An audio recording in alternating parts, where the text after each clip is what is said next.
understand that, Todd. What's up with him, eh? Leaving that poor girl to cope on her own. Struggling to bring 2 kiddies up single-handed. It's enough to make you weep, it really is. Sarah, are you all right? Of course she's not all right. Look at her, she's as pale as a ghost. Come on. Sit down. Sit down. You know what's caused this, don't you? Stress. You should have kicked that Todd out when I told you. It's bound to upset her. I think it's the baby. Well, she's having the baby. I need to get her to a hospital now.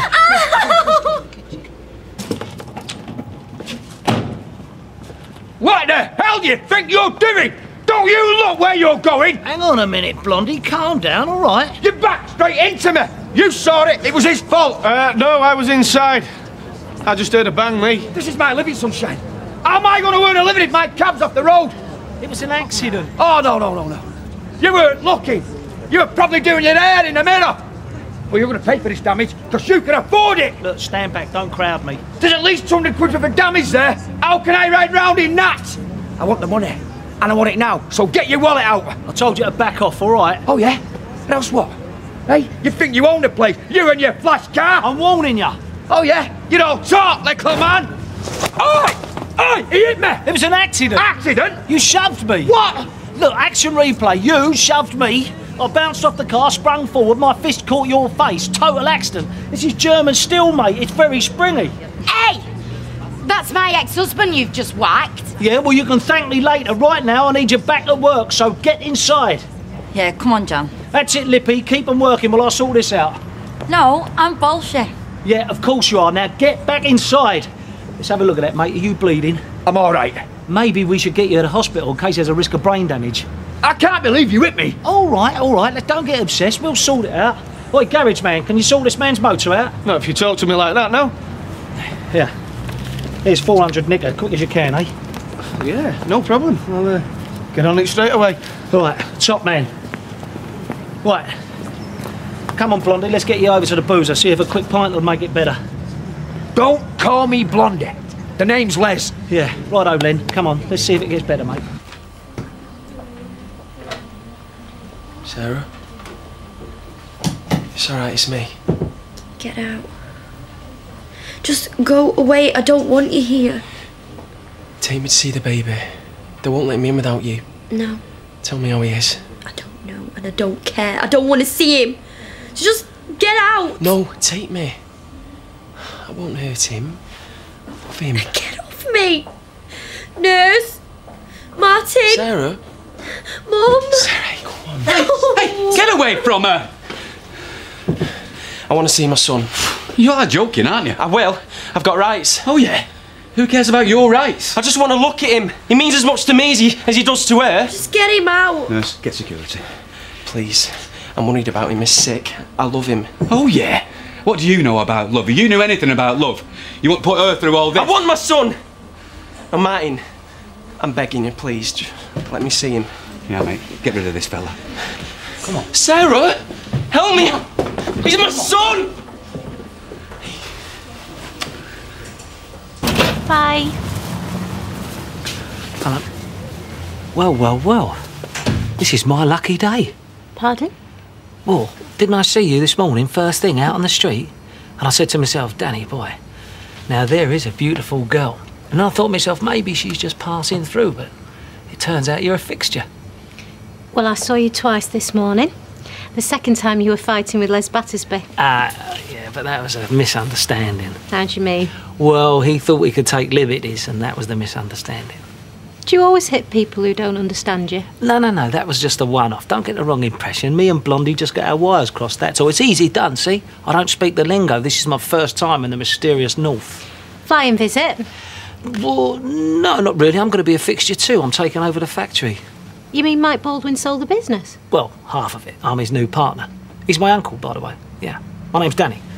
Danny Baldwin, and I'm very pleased to meet you. Sanita. Sanita. Right, so anyway, Sanita, listen, the girls will be putting me on the missing list if I don't sharpen up. I've come to get them something to eat. Have you got any cakes and bits? What other stuff you got? Pies? Pies. Meat pies. Meat pies? That figures. Right, I'll have 10 pies and 10 cakes and give the girls a little treat. And then I've got to love you and leave you. Unless, of course, you use the pub up the end. Rovers? Yeah, I'll go in there. Good, yeah. Well, I'll be in there this evening. I'll look out for you. Okay. Poor little thing. She's still exhausted. Thanks to Todd. Oh, Gail, come on. Put yourself in his place. I don't understand why you're on his side after all he's done. Well, I'll tell you. When I was having you, your father didn't even know which hospital I was in. He didn't care. Well, Todd does care. He's not another Neil Ferns. No, he's worse. Well, at least he's here. Neil didn't even give a glance in Bethany's direction. We didn't want him involved. But Todd wants to be involved. He wants to support his child. And if we ignore him, we're just going to let Sarah have even more years of some kind of half-life. I know, I did it. Sarah doesn't want him. Well, she might. I mean, if not for herself, for the baby. Oh, ma'am. Oh, look. They made this child together. And at least when he was conceived, they loved each other, right? Your father never loved me. Did it matter? Yes. And it matters even more for Billy. I mean, a boy needs a man in his life. A man? Well, a father. I mean, Todd's still capable of being a father. Well, I don't think he is. And anyway, it's not a role I want him to play. Yes, well, it's not your decision. Something's happening. What? Calling the nurses over. Oh, no, they'll just be checking you. Quick, man. He's worse. Oh. Shall I get it? No, could be the hospital. Hello? Todd, it's Audrey Roberts. Audrey? Look, I can't say much, but I think you should be here. Will Sarah let me see him? I think she will now, yeah. I'll come straight away. Thanks, Audrey. Todd, listen. I can see him. Oh, great. Is he a bit better? Well, he must be. Come on, we'll all go. Run over to streetcars, we can get a taxi.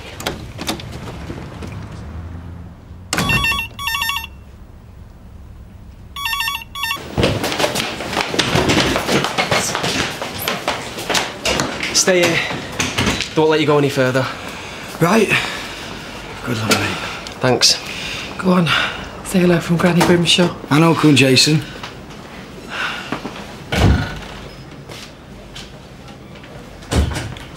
Gail, Audrey, What are you doing here? I can see him now. Todd, you didn't let me finish talking. About what? Well, you put the phone down. I rang back, but there were no reply. Well, yeah, we came straight away, all of us. I know me, Mum and Jason can't see him, but... I'm sorry. Sorry? He was holding his own all day, but then he seemed to get worse, you know? And they said it might happen. They did everything they could. What do you mean? Well, they thought he might pull through. Well, you told me... Well, because he was so ill, love. He died, Todd. Billy died. You probably think I'm a bit of a cliche. Well, I like nothing more than a good old plate of pie and mash. You know, so we're all a bit of a cliche, aren't we? It's nothing to be ashamed of. Oh, I'm not ashamed. It's just when you go out and somebody asks you what you do, I'd rather not say I worked in a corner shop. Well, from now on, you're a purveyor of fine wines. I remember that. Or a consultant to the textile industry. You see, you can be anything you want to be. That's my motto. But you must be proud of who you are. I am. Good. So you should be. And as for that other business you were talking about, all that arranged marriages, my grandfather tried to get out of arranged marriage but couldn't manage it. Seriously? Seriously. My great-grandfather Sid arranged it with his army issue rifle. When he finally caught up with my granddad, according to family legend, his actual words were, "You make an honest woman out of my daughter, or I'll make a calendar out of your head." Oh. Now, you wouldn't have thought it'd have lasted, would you? But I'll never forget the knees up we had on the night of their 50th. Well, arranged marriages often do last. And my dad had this beautiful gold-plated plaque made, like to commemorate it with the Baldwin coat of arms and the family motto underneath in Latin. Yeah, and he was going to present it to me nan and granddad on the night of the do. But when it arrived, my dad loved it so much he wanted to keep it. So he said to my granddad, "Whoever stands up on stage at the end of the night and can recite the family motto in Latin without looking at the plaque gets to keep it." Now, there's two things you need to know about my granddad, right? First, he stutters when he's